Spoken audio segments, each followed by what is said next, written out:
Welcome back. Dera Ismail Khan اور شمالی وزیرستان میں 2 الگ الگ آپریشنز کے دوران بھارتی پراکسی فتنہ الخوارج کے 15 دہشت گرد ہلاک ہو گئے۔ آپریشن میں فتنہ الخوارج سے تعلق رکھنے والا سرغنہ عالم محسود بھی جہنم واصل ہوا۔ سیکیورٹی فورسز نے 15 اور 16 نومبر کے دوران آپریشن کیا۔ ISPR کے مطابق خارجیوں کی موجودگی کی اطلاع پر سیکیورٹی فورسز نے ضلع ڈیرہ اسماعیل خان کے علاقے کلاچی میں انٹیلیجنس بیسڈ آپریشن کیا۔ مؤثر کارروائی کے نتیجے میں بھارتی حمایت یافتہ دہشت گرد سرغنہ عالم محسود سمیت 10 خارجی مارے گئے۔ سیکیورٹی فورسز نے شمالی وزیرستان کے علاقے دتا خیل میں دوسرے انٹیلیجنس بیسڈ آپریشن میں بھی کامیاب کارروائی کی اور مزید 5 خارجی جہنم واصل ہوئے۔ علاقے میں کسی بھی ممکنہ ہندوستانی سپانسرڈ خارجی کو ختم کرنے کے لیے کلیئرنس آپریشن کیے جا رہے ہیں۔ سیکیورٹی فورسز اور قانون نافذ کرنے والے ادارے وژن عزم استحکام کے تحت انسداد دہشت گردی مہم جاری رکھے ہوئے ہیں تاکہ غیر ملکی حمایت یافتہ دہشت گردی سے وطن کو پاک کیا جا سکے۔ صدر آصف زرداری اور وزیر اعظم نے فتنہ الخوارج کے خلاف کامیاب کارروائیوں پر سیکیورٹی فورسز کو خراج تحسین پیش کیا۔ 15 دہشت گردوں کو ہلاک کرنے پر سیکیورٹی فورسز کی پذیرائی کی۔ صدر مملکت نے کہا، بیرونی پشت پناہی میں سرگرم دہشت گردوں کا مکمل خاتمہ قومی اتفاق رائے سے جاری رہے گا۔ فتنہ الخوارج کے کارندوں کا مارا جانا سیکیورٹی فورسز کی کامیاب حکمت عملی کی بدولت ہے۔ اللہ کے فضل سے پاک سرزمین کو جلد ہر خارجی کے شر سے پاک کر دیا جائے گا۔ وزیر اعظم نے کہا، عزم استحکام کے ویژن کے تحت فورسز دہشت گردی کے خلاف بڑی کامیابیاں حاصل کر رہی ہیں۔ پوری قوم دہشت گردی کے خلاف جنگ میں پاکستان کی افواج کے ساتھ کھڑی ہے۔ ملک سے ہر قسم کی دہشت گردی کے مکمل خاتمے کے لیے پرعزم ہے۔ وفاقی وزیر داخلہ محسن نقوی نے کہا، بہادر سیکیورٹی فورسز نے ایک بار پھر بھارتی اسپانسرڈ دہشت گردوں کے ناپاک عزائم خاک میں ملائے۔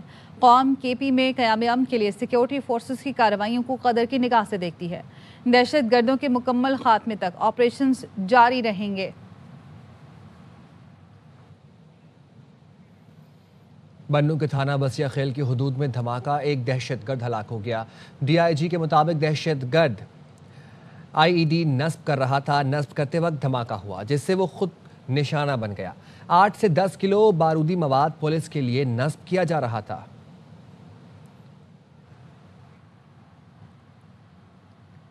بھارت کے گودی میڈیا کی پھر پاکستان پر الزام تراشی۔ دلی دھماکے کے بعد بھونڈے پروپیگنڈے کا سلسلہ جاری۔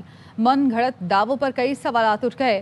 پاکستان کو بدنام کرنے کے چکر میں خود بھارتی سسٹم مذاق بن گیا۔ ایران نے بھی بھارتی شہریوں کے لیے ویزا فری انٹری بند کر دی۔ اطلاق رواں ماہ کی 22 تاریخ سے ہوگا۔ Sri Lanka, Thai land, Malaysia اور ویتنام بھی ایسے ہی اقدامات کر چکے ہیں۔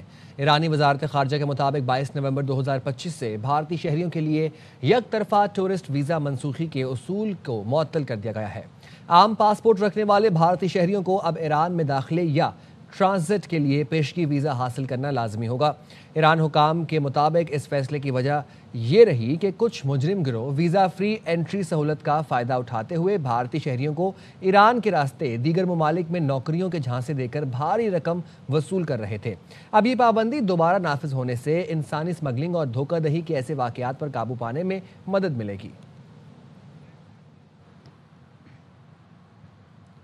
سلامتی کونسل نے صدر ٹرمپ کے غزہ امن منصوبے پر قرارداد منظور کر لی۔ غزہ میں بین الاقوامی فورس تعینات کی جائے گی۔ حماس کا غیر مسلح ہونا اور عبوری حکومت کے قیام کے نکات بھی شامل ہیں۔ حماس نے قرارداد کو یکسر مسترد کر دیا۔ حماس کا کہنا ہے منصوبہ اسرائیل کے ان ادھورے عزائم کو پورا کرنے کے لیے ڈیزائن کیا گیا جسے وہ جنگ سے حاصل کرنے میں ناکام رہا۔ پاکستان نے غزہ سے متعلق قرارداد کی منظوری خوش آئند قرار دے دی۔ سلامتی کونسل سے خطاب میں پاکستانی مندوب عاصم افتخار نے ایک بار پھر آزاد فلسطینی ریاست کے قیام کا مطالبہ کیا۔ کہا، فلسطینیوں کی مشکلات کا خاتمہ چاہتے ہیں، اسی لیے پاکستان صدر ٹرمپ کے غزہ منصوبے کی حمایت کرتا ہے۔ فلسطینی ریاست قائم ہو جس کا دارالحکومت القدس شریف ہو۔ Pakistan's position on this issue has always been in line with and in support of Palestine, in support of President Trump's commendable initiative to bring the war in Gaza to an end. We have welcomed that initiative, Palestinian self-determination, and the establishment of a sovereign, independent, and contiguous state of Palestine based on pre-1967 borders with Al-Quds Al-Sharif as its capital. Our position is firmly grounded in international law and relevant UN resolutions. Pakistan reaffirms its full support and solidarity with the Palestinian people and will continue to stand with them at every stage. بادشاہ آ رہے ہیں، سعودی ولی عہد آ رہے ہیں، سعودی عرب اہم اتحادی ہے، اسے F-35 طیارے بیچیں گے، ایسا کہنا تھا امریکی صدر ٹرمپ کا۔ صحافی نے سوال کیا کہ کیا واشنگٹن ریاض کو جیٹ طیارے فروخت کرنے پر راضی ہو جائے گا؟ جواب میں صدر ٹرمپ نے کہا کہ ہم ایسا کریں گے، F-35 طیارے فروخت کریں گے۔ Crown Prince is coming. Planning to sell F-35s to Saudi Arabia? Yeah, they are planning on it. They've been a great ally. They've got to like us very much. I will say that we will be doing that. We'll be selling F-35s. Azad Kashmir کے نو منتخب وزیر اعظم راجہ فیصل ممتاز راٹھور کی تقریب حلف برداری آج ہوگی۔ صدر آصف علی صدر آزاد کشمیر نو منتخب وزیر اعظم سے حلف لیں گے۔ حلف برداری کی تقریب آج صبح 11 بجے ایوان صدر جلال آباد مظفر آباد میں ہوگی۔ رہنما پیپلز پارٹی اور آزاد کشمیر کے سیاسی امور کی انچارج فریال تالپور مظفر آباد پہنچ گئیں۔ فریال تالپور نے وزیر اعظم آزاد کشمیر کی تقریب حلف برداری میں شرکت کی۔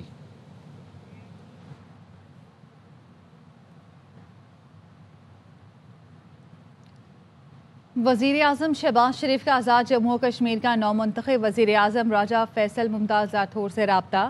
وزیر اعظم آزاد جموں و کشمیر منتخب ہونے پر مبارکباد دی۔ وزیر اعظم نے فیصل راٹھور کے لیے نیک خواہشات کا اظہار کرتے ہوئے کہا کہ آزاد جموں و کشمیر کے عوام ترقی اور خوشحالی وفاقی حکومت کی ترجیح ہے۔ ہم آزاد جموں و کشمیر حکومت کے ساتھ مل کر کام کرنے کے لیے پرعزم ہیں، ہر ممکن تعاون فراہم کریں گے۔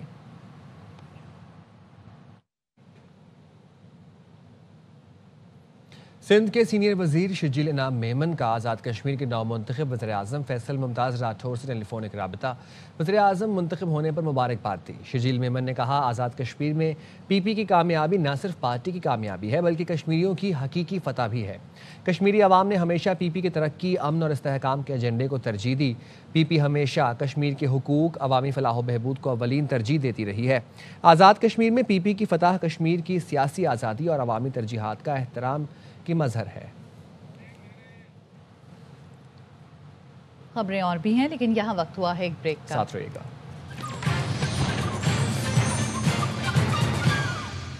Welcome back. J U I کے رکن قومی اسمبلی نور عالم خان نے AR1 نیوز کی خبر کی تصدیق کر دی۔ کہتے ہیں پارٹی سے کہا تھا 27ویں ترمیم کی مخالفت نہ کریں۔ پارلیمانی پارٹی اجلاس میں کچھ ممبران ترمیم کے حق میں تھے۔ ہمارے لیڈران وہ بات سننا چاہتے ہیں جو ان کے دل کی ہو۔ استثناء سمیت 1-2 ترامیم پر حکومت پر تنقید ہوگی۔ 184(3) تھا، یہ تو میں بھی لایا تھا پہلے، کیونکہ سو موٹو نوٹس ہے، یہ ایک قسم سے عدالتی نظام بھی اور ملک کے نظام کو بھی مفلوج کر لیتا تھا۔ وہ تو اچھا ہے، فوج پاکستان کا وہ بھی اچھا ہے، لیکن یہ امیونٹی جو کہتے ہیں نا کہ کچھ بھی نہیں، تو میرے خیال میں انہوں نے جو کچھ 2-3 آئین ایسے وہ آئے ہیں جو اس کو تنقید کا نشانہ یہ بنیں گے۔ اس وقت جس پارٹی میں ہوں میں نے ان کو کہا بھی آپ اس کی مخالفت نہ کریں۔ کچھ ممبران تھے جو حق میں تھے، جو پارلیمنٹری پارٹی میں، کیونکہ دیکھیں ہر ایک تو بات کرتا بھی نہیں ہے، خوشنودی حاصل کرتا ہے۔ ہمارے لیڈران بھی نہیں سننا چاہتے، وہ بات سننا چاہتے جو ان کے دل کی بات ہو۔ ہم کہتے ہیں کہ ہمارا مینڈیٹ چوری ہوا ہے، تو ہمارا اگر مینڈیٹ چوری ہوا ہے تو کس نے چوری کیا؟ اس پارٹی کے ذرا تضاد کی باتیں ہوتی ہیں۔ ملک میں اس وقت 27ویں 28ویں ترمیم کی گونج ہے جو ترامیم آئین کی بنیادی روح کے منافی ہے، وہ قبول نہیں کی جا سکتی۔ امیر جماعت اسلامی پاکستان حافظ نعیم الرحمان کا کہنا ہے 27ویں ترمیم سے عدلیہ پر قبضہ ہو گیا، یہ تمام ترامیم واپس ہوں گی۔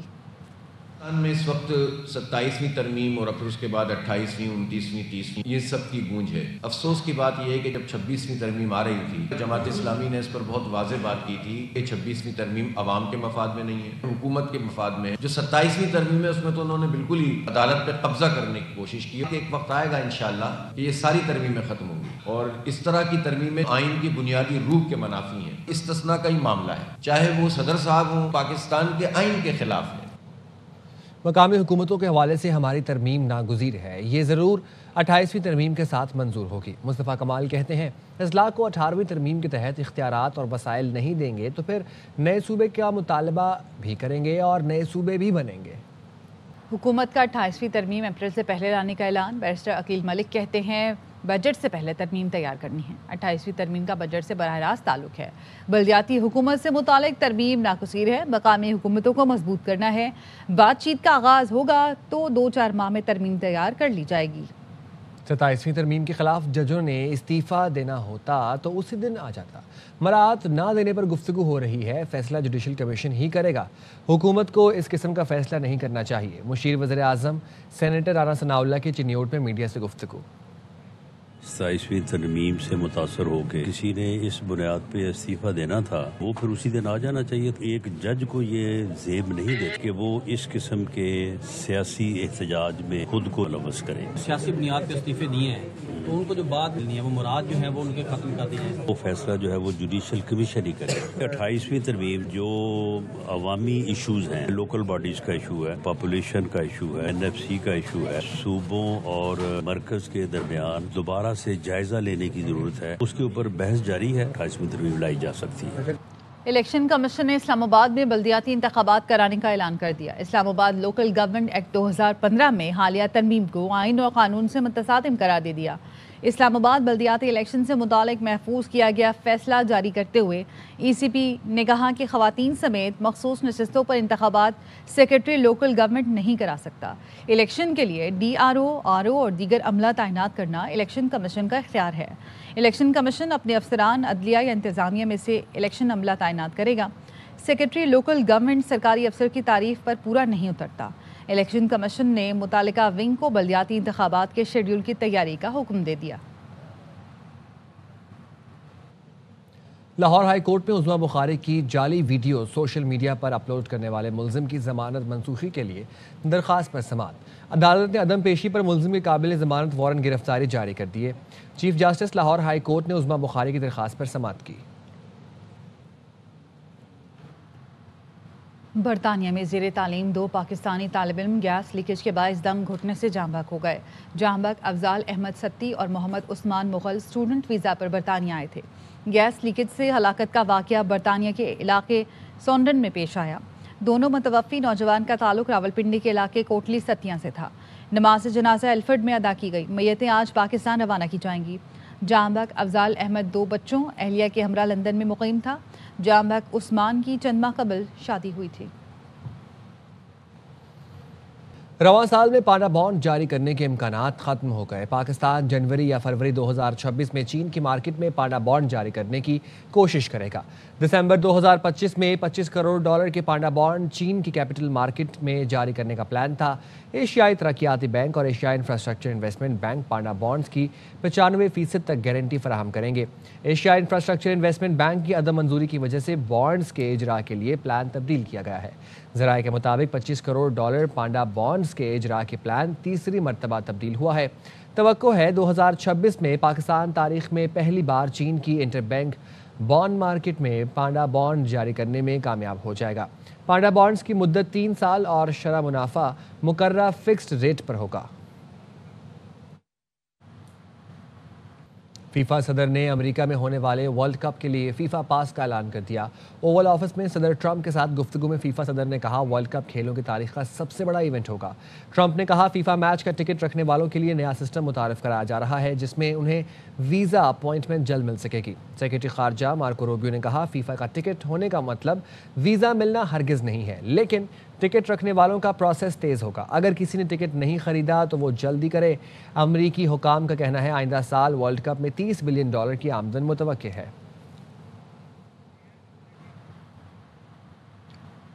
پنجاب کے مختلف اضلاع میں فضائی معیار آج بھی انتہائی مضر صحت ہے۔ لاہور سمیت مختلف شہروں میں فضائی آلودگی کی شدت آج بھی زیادہ ریکارڈ کی گئی۔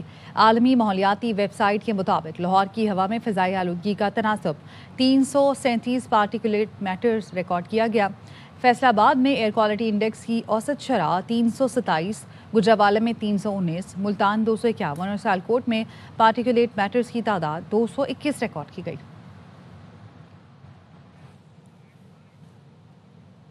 برطانیہ میں سردی کی شدید لہر۔ ہیلتھ سیکیورٹی ایجنسی نے شمالی انگلینڈ اور یارکشائر میں ایمبر کولڈ الرٹ جاری کر دیا۔ ہیمبر اور مڈلینڈز میں